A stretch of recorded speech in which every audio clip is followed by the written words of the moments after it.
What we wanted to do is have Hap Klopp come in and talk to us from the perspective of a business leader. So Hap was the leader of the North Face, CEO of the North Face from 1968 until about 1988.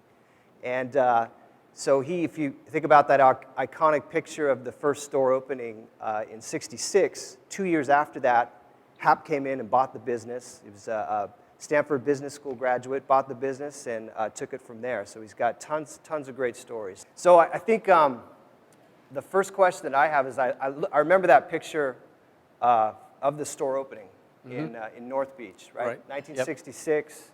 You've got Bob Dylan's picture in the window. You've got the Grateful Dead playing.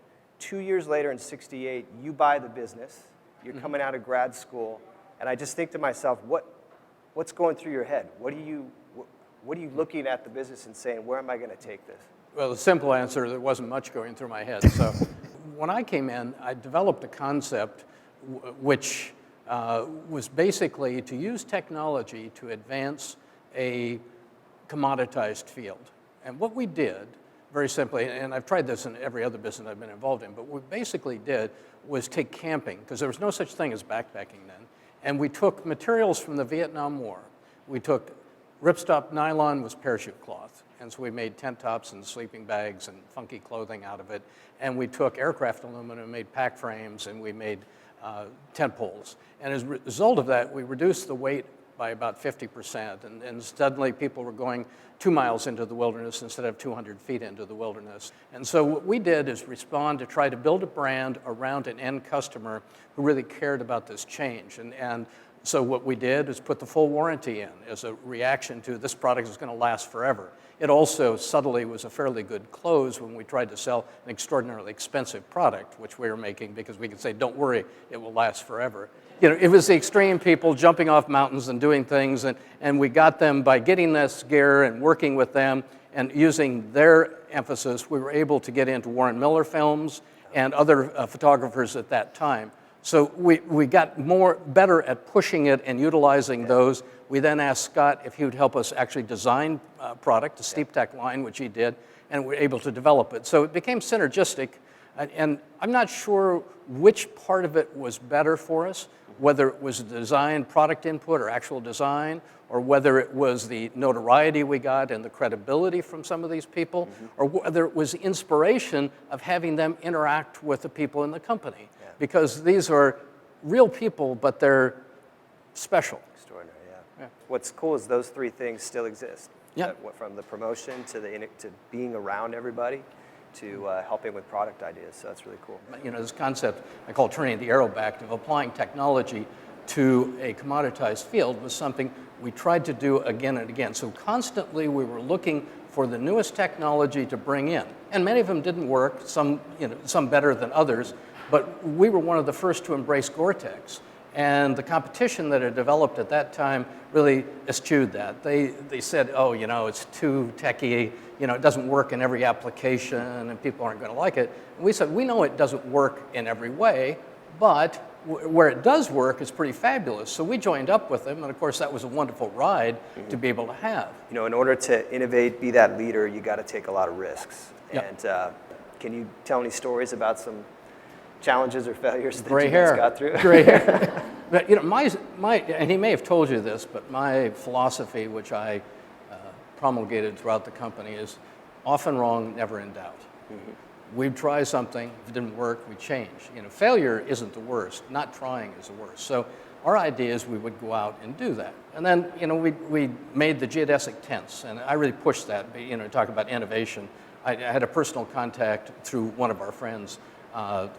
Father had actually funded Bucky's Dymaxion housing project. And so he made an introduction, and I talked with Bucky a few times. So I wrote Bucky a message, and I said, listen, our tent sales have slowed down. You know, to me, as I read about geodesics, it's all about basically the maximum amount of area covered with the minimum amount of materials. To me, that sounds like a backpacking tent. Can you design one for us? And he basically said, no, I can't. I know how to do one. I don't have the time. But if you put a team together, I'll mentor that team. So we basically, you know, we brought the team together, mentored them. we wanted to make the best. Yeah. And if we didn't make the best, then it wasn't good. We weren't trying to make another sell, because I believed, and the company believed, that you never make money the first time you sell a customer. Mm-hmm. You make money when they come back or when they tell their friends. Yeah. So our goal had to be not to make that first sell, but is to make that first customer happy. Yeah. And I think that's what you try to do today. And then, the word of mouth is fabulous. I mean, yep, absolutely. A lot of people manage really diverse teams of people. You got any tips on how to kind of foster the creativity and manage diverse groups of people? The first thing is, you don't tell people how to do something. You tell them what you want accomplished and allow their creativity to come out. And you will find, and I found most of the time, people were a lot better at solving the problem than I was if I could just define the problem for them. Entrepreneurship is about finding new and better ways to do things and not being afraid of the consequences of change.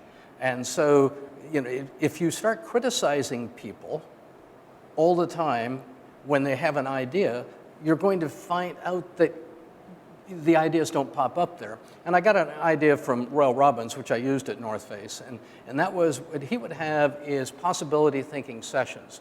And basically, get people together and for an hour-long meeting, but for the first 15 minutes of the meeting, no one can say no. I expected the company to have the greatest brand in the world. To me, it was a niche brand, not an iconic brand, that transcended things. And I'm still amazed when I travel around the world and walk down streets and see people wearing it and think that I had some part in doing that. My goal initially was to make enough money so I didn't have to get into the real world. And that didn't require making a company that was 100 million, let alone $1 billion in sales or more. The goal was to create a place where we were making the best product. And I fervently believed that there was a market for the best.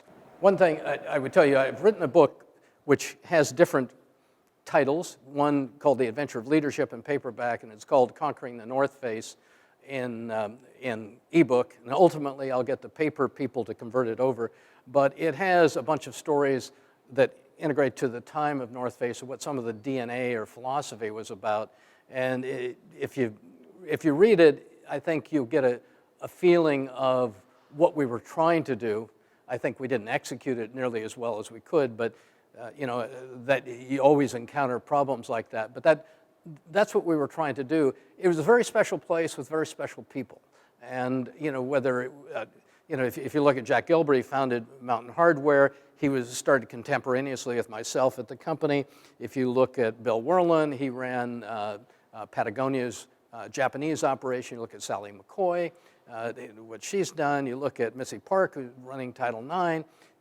All of these people came together, and they came together and created an opportunity to work not because North Face was the end-all be-all, but it was a place where we allowed people to interact in the way they did, and they would go anywhere and do anything successfully. And they put part of the DNA in, as everybody here is doing now, and as they've done in the intervening years. And if the company can be lauded for anything, I'm sure investors would laud it for the size and the amount of sales, but I believe the ability to keep nurturing that DNA, keep building it in a way that has credibility in the marketplace when so many other brands or erstwhile brands have died because they abandoned that core.